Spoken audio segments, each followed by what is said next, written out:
घोटकी ज़िले सां तालुक़ रखे थे जेके सिंध जे न बल्कि पाकिस्तान जे मुख़्तलिफ़ यूनिवर्सिटियुनि में पढ़ंदड़ शागिर्द आहिनि मुख़्तलिफ़ यूनिवर्सिटियुनि में पढ़नि पिया उन्हनि हिकिड़ो युथ फेस्टिवल ठाहियो लोहे साहिबा युथ फेस्टिवल जंहिंजे लाइ सभिनि दोस्तनि जी इहा गुज़ारिश हुई तो मीर बाबर अली खान लुंड नौजवान क़यादत पीपल्स पार्टी जो नौजवान लीडर है जंहिंजो जेकॾहिं ईंदो असां दोस्तनि जी हिम्मत अफ़ज़ाई थींदी इन जे लाइ असां पूरी कोशिशि कयूं पिया तव्हांखे जेकॾहिं दोस्त जे प्रोग्राम जूं ऐं वरी बि तव्हांजे दोस्त युथ विंग जा सुमियत मां सभई तव्हांजो शुक्रगुज़ार आहियां जे प्रोग्राम में देर ताईं पंहिंजी मीटिंग में क़ीमती वक़्तु ॾेई करे असांजे वेठो मीर बाबर अली खान चाहे सिकंदर लाको ऐं ॿियनि दोस्तनि जी वॾी महिरबानी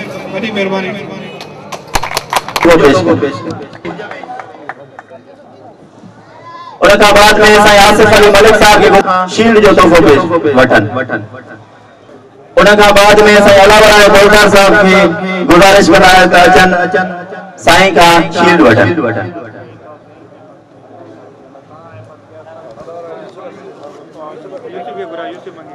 उनका बाद में अदे जफर हो गई की गुजारिश कराए साईं बाबर खान लुंड का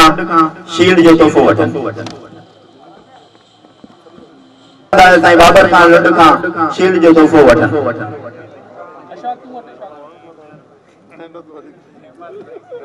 उम्मीदवार गुजारिश कंदा बाबर खान लुंड का शील्ड जो तोहफो वठन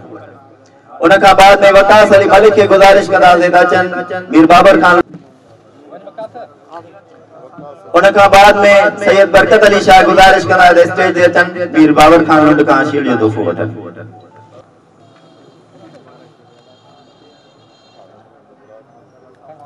अदे आफ्ताब कलवड़ के गुजारिश कंदा है त पाण मथे स्टेज ते अचन शील्ड जो तोहफो वठन उनका बाद में अदे फरीद मलिक के गुजारिश कंदा है पाण स्टेज ते अचन ऐं शील्ड जो तोहफो वठन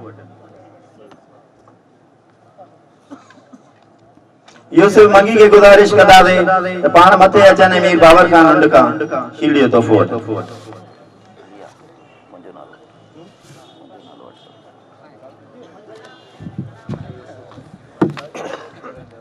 इलाही बख्श गोटे के गुजारिश करना से तो वो स्टेज पे अचन है बाबर खान लुंड का शील्ड जो तोहफो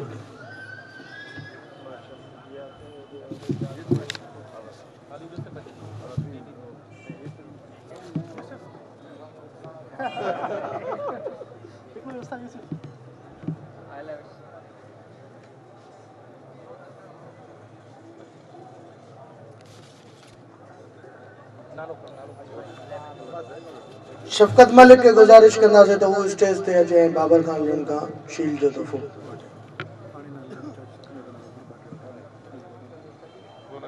फराज लुंड के गुजारिश करना से तो वो स्टेज पे अचे सिकंदर लाके का शील्ड जो तोहफो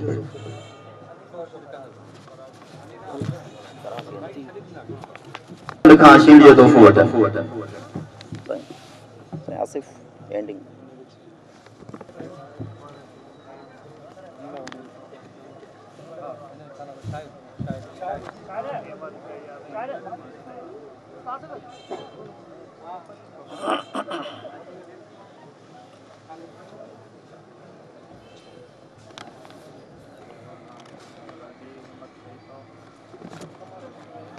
सैयद सुल्तान शाह गुजारिश कंदा पाण मथे स्टेज अचन मीर बाबर खान लुंड का शील्ड जो तोहफो वठन अदे तनवीर बंगवार के गुजारिश कंदा पाण मथे स्टेज अचन शील्ड जो तोहफो वठन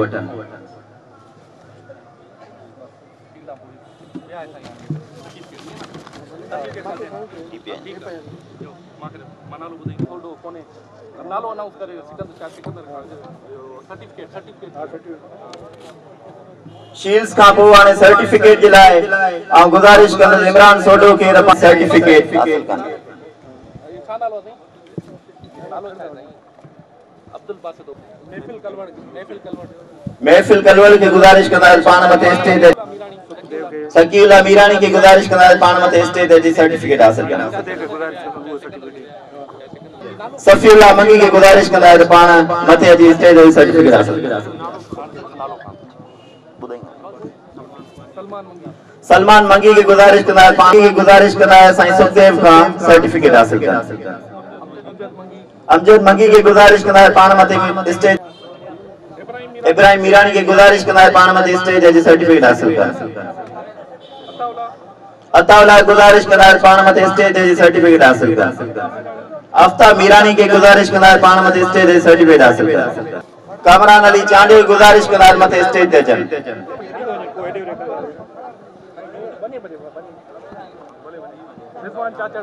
रिजवान चाचड़ गुजारिश कंदा मथे स्टेज ते अचन। इल्ताफ एमन लुंड के गुजारिश कंदा मथे स्टेज ते अचन। आफाक एमन लुंड के गुजारिश कंदा मथे स्टेज ते अचन। मेहताब अली शाह गुजारिश कंदा मथे स्टेज ते अचन। साईं ज़ोर चना गुजारिश कंदा साईं गुजारिश कंदा मथे स्टेज ते अचन। सफीउल्लाह मीरानी गुजारिश कंदा मथे स्टेज ते अचन। कुर्बान मार के मथे गुजारिश कंदा मथे स्टेज ते अचन।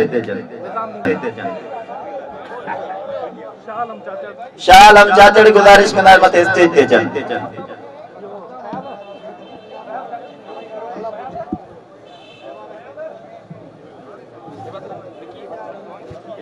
मथे स्टेज ते अची सर्टिफिकेट हासिल कर।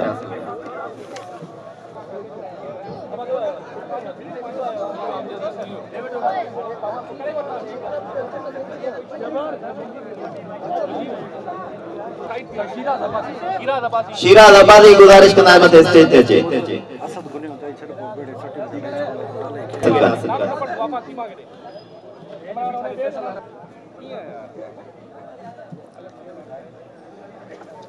ज़हीर हसन चना गुजारिश कंदा मथे स्टेज ते सर्टिफिकेट हासिल कर।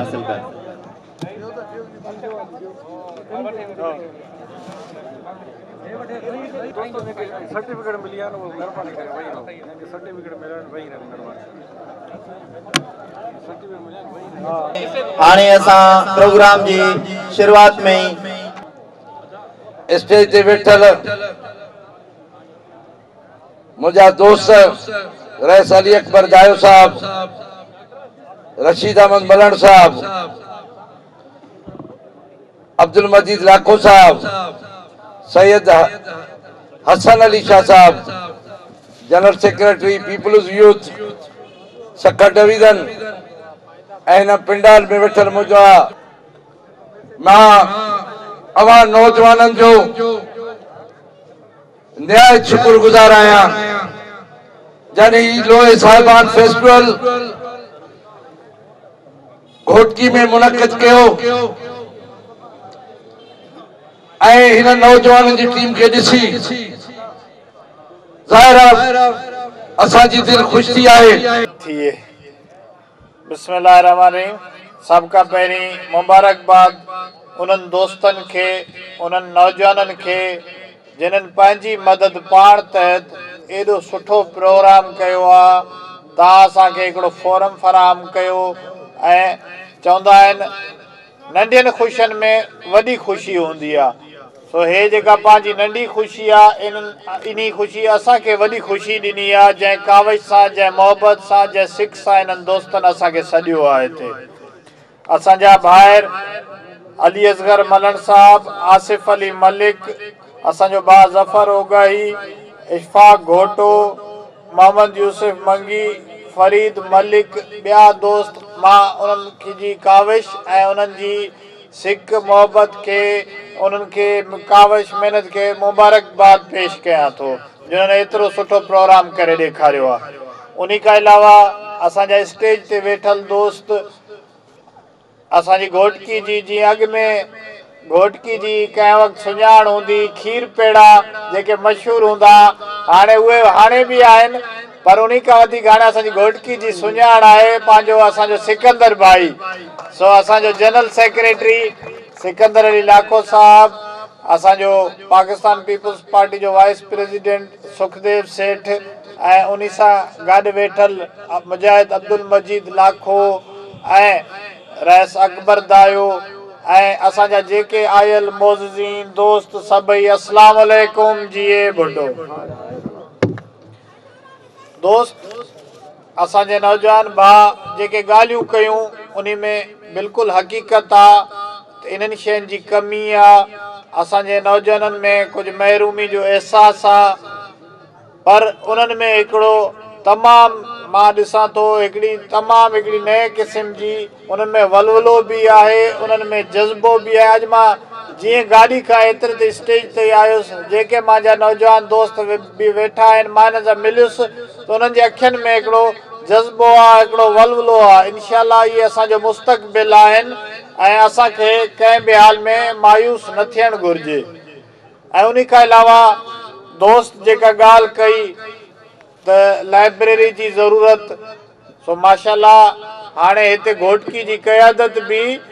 असांजी पाकिस्तान पीपुल्स पार्टी नौजवाननि जे हथ में ॾिनी आहे।